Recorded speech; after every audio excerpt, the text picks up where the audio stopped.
Hey all, here OS Reviews. Today we're taking a quick look at something that I think is pretty cool. It's the Arduboy FX-C, and the name is a play on Arduino because this thing has a similar level of components inside as some of the microcontrollers from Arduino that are popular for programming DIY projects. You can run C++ code on them, completely open source, except now in the guts of a small, compact gaming machine or a retro gaming console. It's absolutely tiny though, about credit card size with a 1.3-inch OLED monochrome display. But the twist here is if you're not satisfied with the over 300 games that comes pre-installed, you can also create your own, tinkering, and you can push it over to the device or find a repository of even more games that other users have made and push it over in the future as Homebrew style games. So it's not closed off or using the same ROMs that are popular in existing consoles like Game Boys or Sony PlayStation devices. This is a little bit more creative with the open source approach. So inside of the packaging here, it comes in this very thin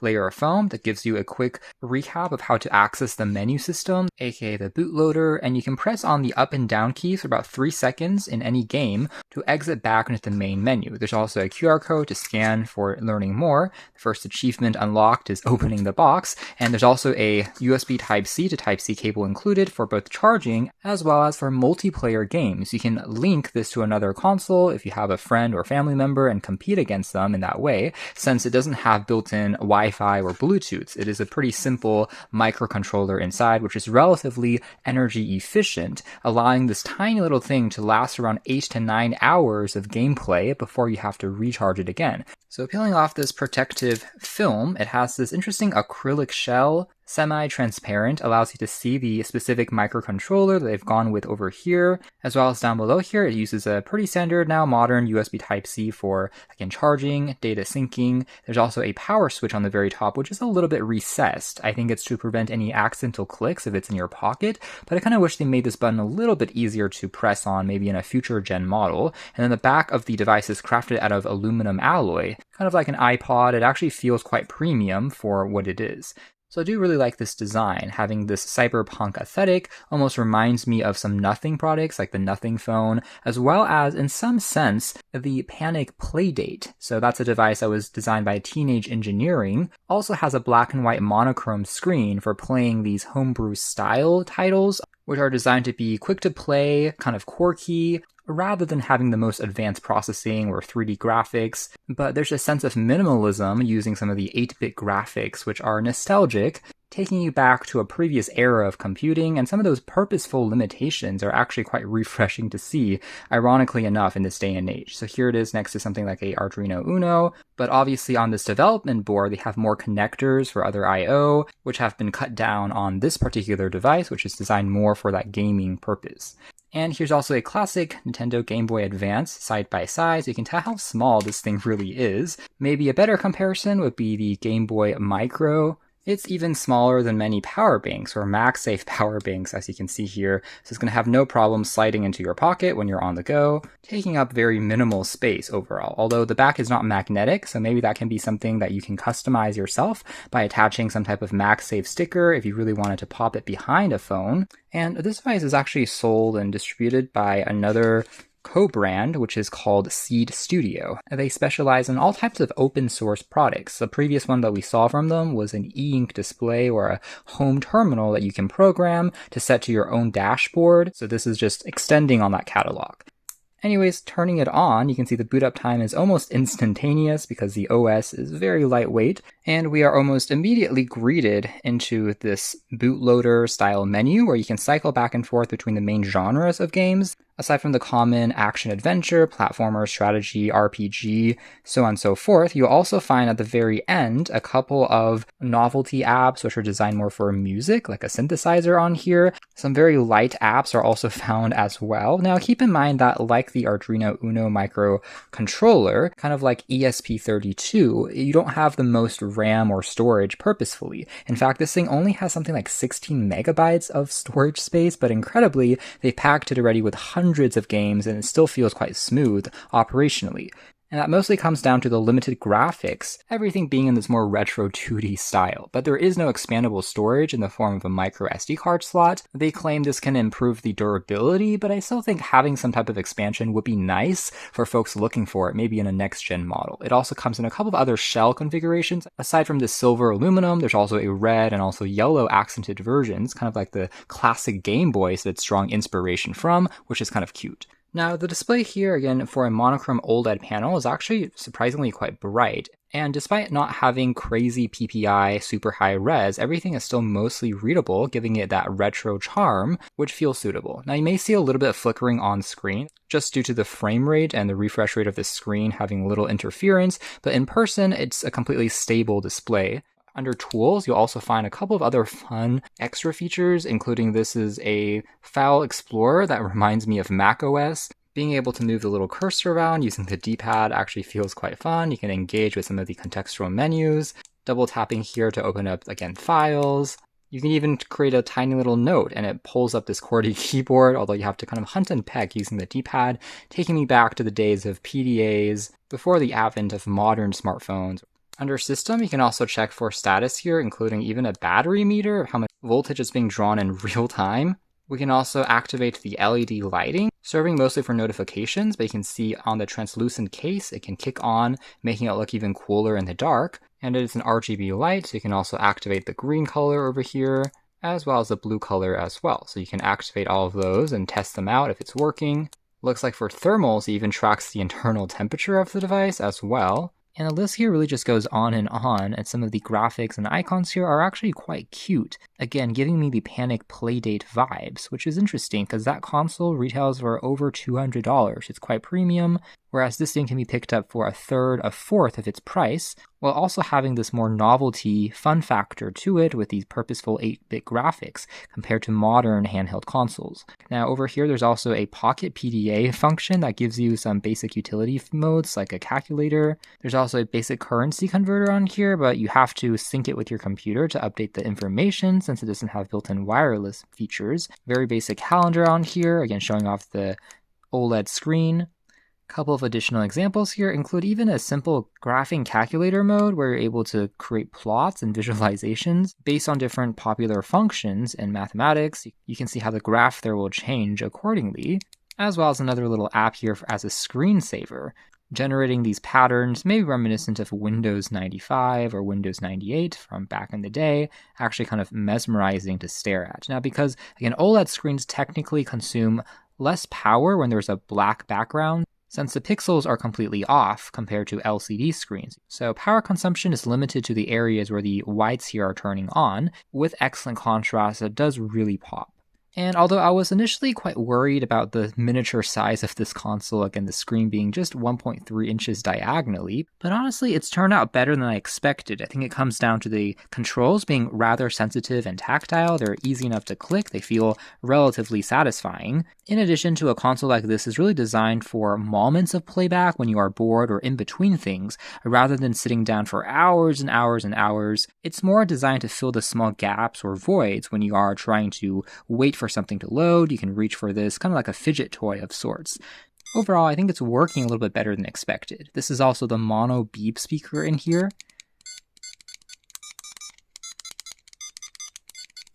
Now, obviously, it doesn't have a SIM card slot, so it's not like you can actually make phone calls with it. There is no microphone here, but this is one of the other playful, nostalgic micro apps as an example. And so with that out of the way, let's also take a closer look at some of the other type of games you can find. So there's a couple of simulation style like Conway's Game of Life. Essentially, it's based on this algorithm that you can also find in biology, trying to simulate after each step how many cells, organisms are still alive. There's even a literal fidget spinner, as you can tell there, which you can interact with using the D-pad and even change the style. You can even type things out and learn Morse code. And someone has even loaded some basic ebooks on here as well, like a mini pocket reader. Although the screen technology is of course quite different compared to e-ink, but you can see what the experience is like. Looks like you can even save some basic bookmarks on here as well.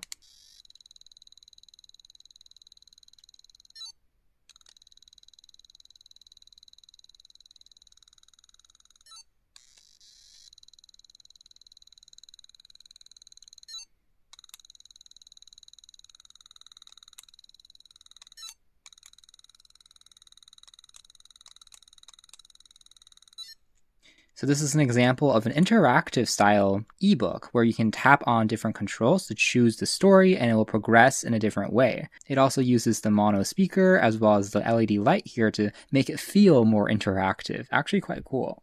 Honestly, the list just goes on and on and on, only restrained by the imagination and creativity of the developer. And since we are in the age of vibe coding, anyone can really try to learn something like this or use a LLM to assist them in creating their own little app or program that you can then push over to it, lowering the barrier of entry. And there's also a easy button app here, so every time you click on here, it has that famous slogan, "That was easy." And looks like someone has even built a basic sketchpad on here. So you're able to draw kind of similar to the classic Etch-a-Sketch, and you get that same experience over here on this e-ink screen. Another game over here tests your reflex speeds. Now what's also kind of cool is you can find a couple of the more popular games and titles available directly on their website that you can play back on your phone as well to give you a taste. Although it's not the full repository, but just a dozen or so titles. You can experience them firsthand on your phone or get a little bit of practice in. Although obviously on a phone you don't get the same tactile buttons and controls like on this gamepad, but there's kind of a sampler web app version which is interesting, in addition to a full wiki page. So if you have any questions regarding how to develop your own app, how to set it up, download the Arduino IDE, or want to look up past games and also ask questions in the forum, you can do so as well. So it has that community aspect. There's also a digits of pi tool, which is also kind of fun. You can scroll all the way down, it looks like, to the 24,575th decimal point. Other ones might take inspiration from the Magic 8 Ball and try to give you a luck reading every time that you click on it.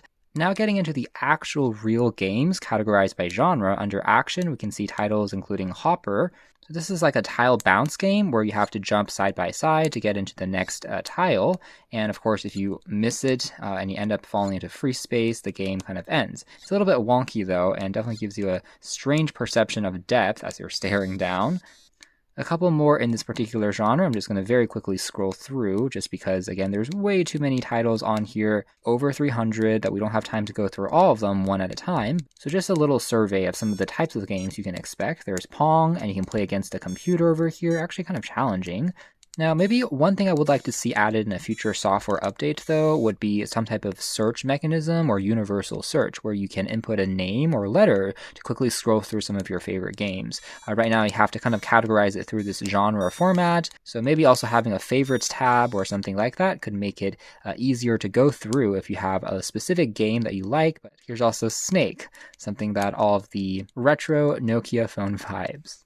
Alright, so aside from all of these particular action style games, we can also go over to adventure now. And over here, I would say you get a little bit more complex graphics. Now, it still is 8-bit style, but this particular game, Catacombs of the Dead, reminds me a bit more like Doom. You can actually move around in space and see the walls as they change in real time. So it's a little more complex. You can also shoot by using the B key over here, grab other objects in space. Actually, kind of cool to see it running on such a limited piece of hardware, but still is functional, as you can tell there.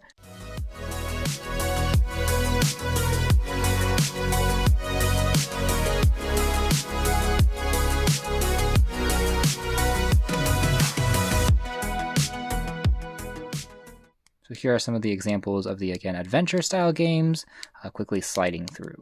Next over for arcade, imitating the style of games that you might see in classic arcades from back in the day.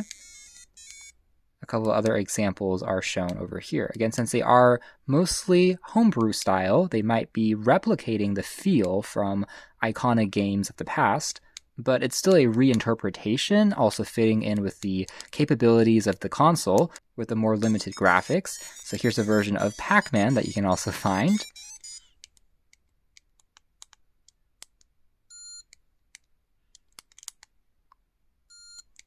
The game physics are a little different though, kind of like a mashup with Snake, as every time that you eat one of the pellets, it seems like the number of ghosts will actually increase.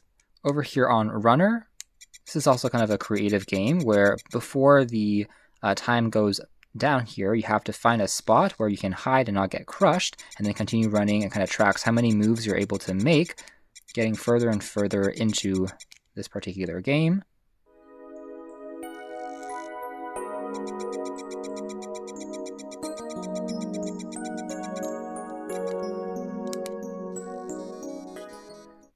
And someone has ported over or their reinterpretation of the Chrome Dino as well, the Easter egg found in Chrome browsers when there's no internet connectivity. You can play it on here as well, jumping up and down, and it will accelerate, getting faster and faster.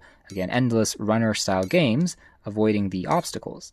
Under Game & Watch, so these are replicating the Game & Watch style consoles that have even more limited graphics, often with LCD screens that have a fixed number of pixels or areas that can show different animations being replicated over here. Under Platformer, here's a game called Crawl, so it looks like we have to explore this dungeon. We're able to jump and kind of teleport into other areas of the dungeon.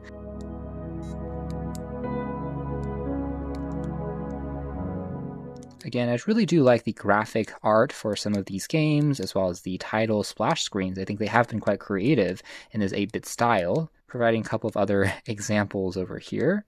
And then moving into strategy-style games, we have something called Micro City. So it looks like you have a plot of land, you're able to construct different roads, as well as developments on. You have a limited number of coins or assets where you can use to purchase these different types of buildings, creating your own town in the simulation. Even an 8-bit version of a tower defense game is also on here. So the game logic is quite familiar, it's just the graphics have been purposefully stripped back a little bit more. Under puzzle, you can also find other logic and brain teaser style games on here. Classics can also be found as well, such as Pipes.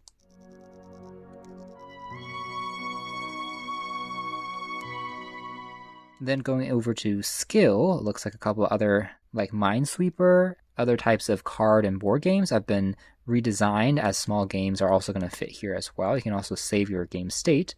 And now we have the very classic Minesweeper interface.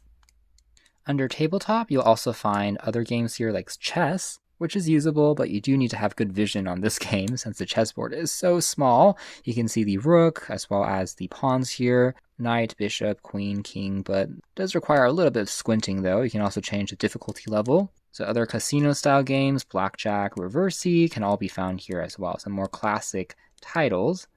And then moving into racing, this is an example of what the graphics will look like. So yeah, actually you still get a okay-ish experience, even though of course it's not going to be anything crazy, but not bad all things considered. And then over here on RPG, wow, this one is giving us a lot of static here to begin with. This might be an example of a slightly more complex game in terms of world building. And then moving over to shooter style games.